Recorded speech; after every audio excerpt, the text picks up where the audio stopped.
memberikan tantangan terhadap Habib Bahar Smith, yang dimana beliau penuh dengan ucapan-ucapan yang kasar, kotor, dan ucapan-ucapan yang kurang ajar kalau menurut saya. Kotor dan ucapan-ucapan yang kurang ajar kalau menurut saya. Beliau berani mendatangi orang-orang yang menentang beliau, yang katanya seperti Andi Rompas. Andi Rompas. Bilang sama dia, Ana udah sampai ke tempat dia tuh di Minahasa. Suruh dia coba sampai ke tempat Ana di Wonasa, di Manado. Terang potong-potong bala dua sama dia. Seperti Tengku Kori. Abang, saya dari dulu nggak pernah bang bikin rusuh, bikin kacau, nggak pernah. Tapi kalau hal masalah harga diri saya ditantang, saya datang. Saya nungguin tuh di tempat sepi dari tadi, makanya sampai rame begini.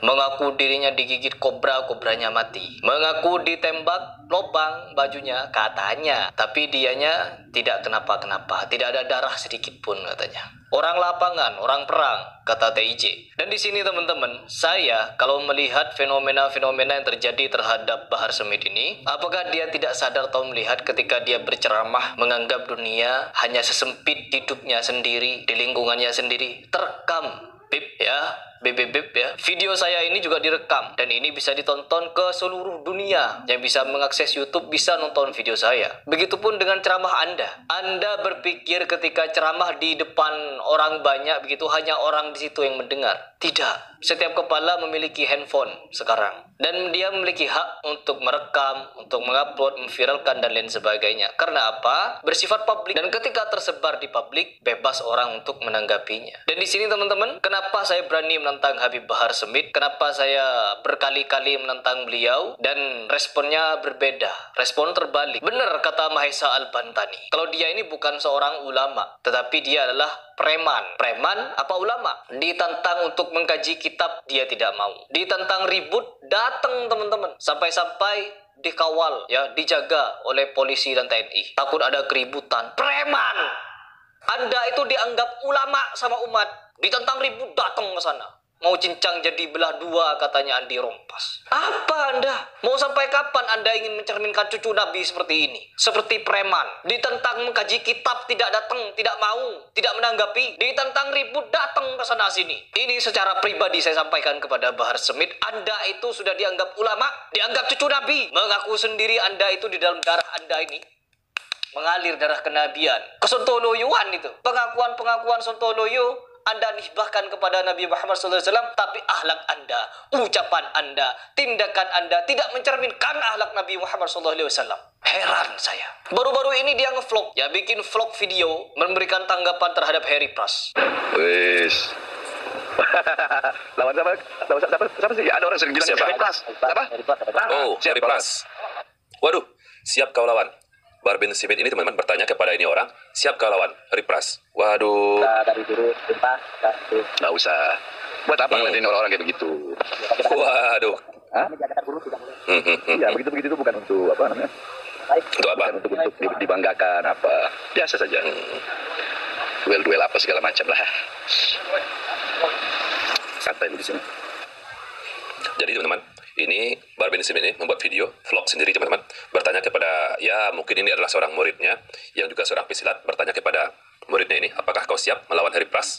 Dijawab oleh muridnya ini, kalau sudah perintah dari guru, saya siap untuk meladani Harry Pras. Waduh, luar biasa. Saya kira berani nyebut saya, akan berani pula untuk menjawab tantangan saya. Oh no, teman-teman. Dia memamerkan muridnya yang juga bisa silat. Kesontoloyoan. Terlalu kanak-kanak pikiran Anda itu, Bahar. Tantangan saya apa, dijawab apa. Bukan saya takut ribut. Saya ditantang dialog ilmiah sama santri-santri. Kemarin itu yang mengaku murid-muridnya Kiai siapa Jawa Timur itu, situ Bondo, mau ngechat ke saya. Harry Pras, ayo kita dialog ilmiah, datang temui saya. Saya datangi teman-teman, saya sendirian datang. Saya bukan takut ribut.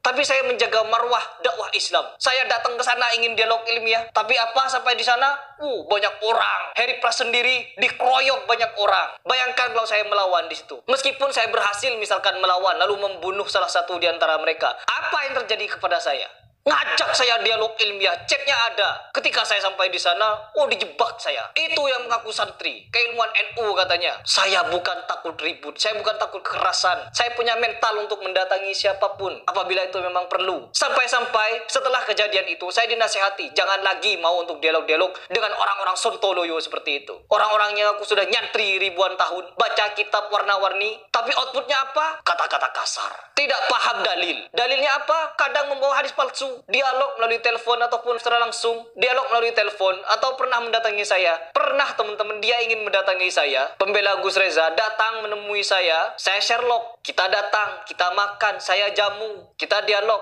Dan apa yang dibawakan? Hadis palsu dari kitab Durratun Nasihin. Membela gurunya dengan dalil palsu. Dengan cerita-cerita aneh yang ada di dalam kitab itu. Mau dibawa kemana agama ini kalau dibela dengan hadis palsu? Setelah itu tidak ada kabar lagi mereka. Hanya minta saya untuk klarifikasi atas video oknum-oknum pagar Nusa yang tawuran di jalanan.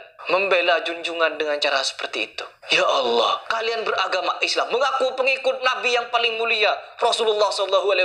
Tapi akhlaknya sedemikian sontoloyo. Mengajak saya dialog ilmiah. Setelah saya sampai sana sendirian, dikeroyok banyak orang. Ditekan untuk minta maaf. Kalau saya mau, kuasa hukum saya sudah gergetan sebenarnya. Tapi saya tahan-tahan. Dan mau sampai kapan ini agama sampai seperti ini Islam ini? Dibimbing, dipimpin oleh orang-orang sontoloyo, oknum-oknum sontoloyo, mengajari joget-jogetan kepada anak-anak, kata-kata kotor, kasar dan lain sebagainya, biadab-biadab diucapkan di depan anak-anak, ibu-ibu dan lain sebagainya. Ditantang untuk mengkaji kitab, tidak berani. Ditantang ribut, datang. Ya Allah, ya Allah. Dan sekarang ada seseorang yang menemukan alasan kenapa Bahar Smith ini takut untuk menemui saya, untuk mengajak saya ketemu. Takut teman-teman. Menyodorkan muridnya. Dikira saya nantang ribut.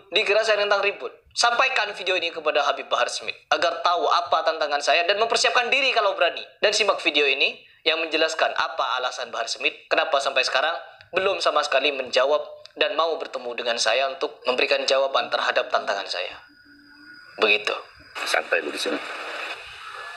Ya, kelihatan teman-teman. Kelihatan gentarnya ketika Harry Pras menantang Bahar bin Smith ini teman-teman. Kalau Teku Kori yang nantang, dia langsung tuh terjun ke lapangan. Kalau Andi Rompas yang nantang, dia langsung ladani teman-teman. Ketika Harry Pras yang nantang, waduh, dia tuh bawain dulu murid-muridnya. Pamer dulu ke media sosial bahwa dia juga memiliki murid-murid yang ahli silat. Sampai dia pun seolah-olah tiba-tiba menjadi bijaksana teman-teman. Nggak usah diladani. Ya seperti apa yang disampaikan oleh Bahar bin Smith tadi teman-teman. Saya sampai bertanya-tanya teman-teman, kenapa Bahar bin Smith ini seolah-olah takut menanggapi tantangan dari Harry Pras? Apakah Harry Pras ini terkenal dia sebagai ahli bela diri? Sebagai seorang guru, master,